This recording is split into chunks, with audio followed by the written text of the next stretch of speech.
અમેરિકાના ડલાસ જેવા આધુનિક શહેરમાં તમે હોવ અને અચાનક તમને ત્યાંના રસ્તાઓ પર એવું દ્રશ્ય જોવા મળે જે તમને તમારા ઘરની યાદ અપાવી દે. સોનાની ચમક પાછળ આટલી હદે પાગલપન અને કલાકો સુધી તડકામાં ઊભા રહેવાની એ ધીરજ શું માત્ર સંપત્તિ માટે છે કે પછી કોઈ બીજા કારણોસર?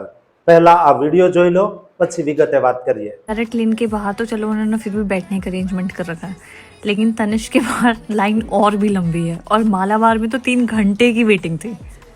અમેરિકાના ટેક્સાસ રાજ્યમાં આવેલા ડલાસ શહેરમાં અક્ષય તૃતીયાના પવિત્ર પર્વ પર એક એવો નજારો જોવા મળ્યો જેણે સોશિયલ મીડિયા પર ધૂમ મચાવી દીધી અને આખી દુનિયામાં વસતા ભારતીયોને ચોંકાવી દીધા.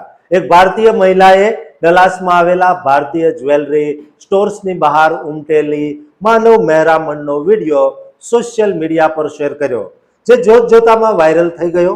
આ મહિલાએ ડલાસની ગલીઓમાં જે દ્રશ્ય જોયું તે ખરેખર અકલ્પનીય હતું. તેની નજર સામે જ્વેલરીના અદ્ભુત મોટા સ્ટોરમાં ભારતીય બ્રાન્ડ્સના શોરૂમની બહાર લોકોની લાંબી લાઈનો જોવા મળી હતી.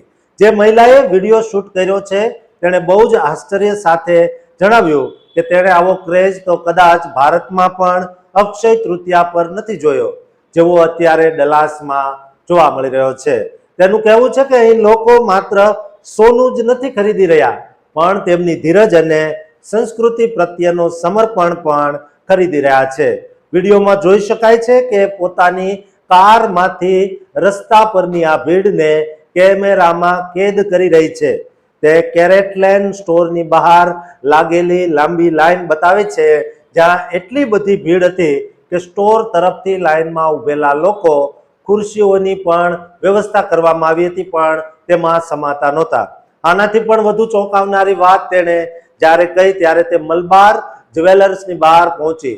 તેણે જણાવ્યું કે મલબારમાં તો સોનું ખરીદવા માટે લોકોએ પૂરા 3 કલાક સુધી વેઇટિંગમાં રહેવું પડતું હતું. આ વાત સાંભળીને કોઈ પણ ગુજરાતીનું મન હરખાઈ જાય કે 7 સમંદર પાર પણ આટલી પરંપરાઓ કેટલી જીવંત છે.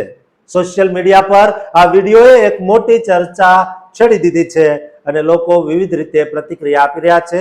એક યુઝરે રમૂજ કરતા લખ્યું કે જ્યારે અમેરિકામાં લોકો લાઈનમાં ઊભા રહે છે ત્યારે ભારતમાં તો લોકો ઇન્સ્ટામાર્ટ અને બ્લિંકિટ જેવી એપ્સ દ્વારા ઘરે બેઠા સોનાના સિક્કા મંગાવી રહ્યા છે. તો બીજા એક યુઝરે આ ભીડ જોઈને લખ્યું કે ભારતીયો હંમેશા ભારતીયો જ રહેશે, પછી તે દુનિયાના કોઈ પણ ખૂણે કેમ ન હોય. જેમ ગુજરાતી માટે કહેવત છે, જ્યાં જ્યાં વસે ગુજરાતી ત્યાં સદાકાળ ગુજરાત. વિડીયો બનાવનાર મહિલાએ એક કમેન્ટમાં એવો પણ ખુલાસો કર્યો છે, જ્યારે તે રજીસ્ટ્રેશન કરવા ગઈ ત્યારે તેની આગળ 150 થી પણ વધુ લોકો લાઈનમાં ઊભા હતા. આ અક્ષય તૃતીયાનું મહત્વ આપણા શાસ્ત્રોમાં બહુ જ મોટું બતાવવામાં આવ્યું છે. આ એક એવો શુભ દિવસ છે જે અક્ષય એટલે કે જેમાં ક્યારેય ક્ષય ન થાય તેવો આશીર્વાદ આપે છે. આ દિવસે સોનું, ચાંદી, મિલકત કે વાહન ખરીદવું બહુ જ ભાગ્યશાળી માનવામાં આવે છે. સાથે જ લોકો દેવી લક્ષ્મી અને ભગવાન કુબેરની પૂજા કરે છે, જેથી ઘરમાં સુખ, શાંતિ અને સ્થિરતા જળવાઈ રહે. ડલાસમાં વસતા આપણા ગુજરાતી પરિવારોએ જે રીતે આ વિદેશી ધરતી પર પોતાની પરંપરાને વળગી રહીને આ પવિત્ર પર્વની ઉજવણી કરી છે તે ખરેખર પ્રશંસનીય છે. આ કિસ્સો સાબિત કરે છે કે આપણી ઓળખ અને સંસ્કૃતિ માત્ર નકશા પરની સીમાઓ સુધી મર્યાદિત નથી, પણ તે આપણા હૃદયમાં વસેલી છે. ભલે આપણે અમેરિકામાં ડોલર કમાતા હોઈએ, પણ જ્યારે અક્ષય તૃતીયા જેવો તહેવાર આવે ત્યારે આપણે તે જ શ્રદ્ધા અને ઉમંગ સાથે સોનું ખરીદવા નીકળી પડીએ છીએ, જે આપણે વર્ષો પહેલા વતનમાં કરતા હતા. આ સમાચાર એ દરેક ભારતીય માટે ગૌરવની વાત છે કે આપણી પરંપરાઓ આજે ગ્લોબલ બની ચૂકી છે. દોસ્તો, આ વિડીયો એવા લોકોને શેર કરજો જે ગમે ત્યાં હોય પણ પોતાના મૂળિયા સાથે હંમેશા જોડાયેલા રહે છે. દોસ્તો, આ ચેનલને સબસ્ક્રાઇબ કરવાનું પણ ભૂલતા નહીં.